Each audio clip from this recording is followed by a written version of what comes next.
Рахмат, урматтуу төрага, урматтуу кесиптештер.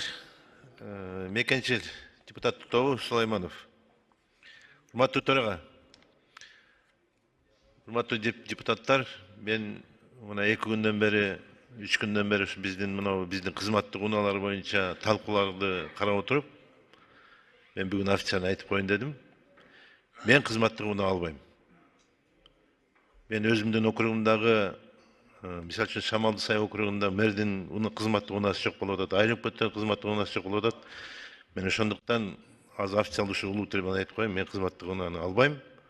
Ошол эгер туура көрсөңүздөр, мени мындай популист болуп атат деп ойлобоңуздар, мени мындай ачык болуп атат деп ойлобоңуздар. Мен азыр келе жатсак дагы азыр эшикте туруп дагы мындай независимый эксперттер дагы журналисттер да чыгып алып биздин кызматтык унааларыбыздын акчасын сурап атат, аласып албайсыз деген айтып атат. Элдеги кайчы пикирлер өтө көп болуп атат. Ошондуктан мен туура көрдүм, мен албайм деп. Мени ушул мага деген кызматтык унаанын ордуна айыл өкмөттөргө берели, менин округумдагы, же болбосо бир социальный объекттерге берели. Анан эгер туура көрсөңүздөр, мен баарына чыгып кетем. Ушу 1,5 жыл убактыбыз калыптыр.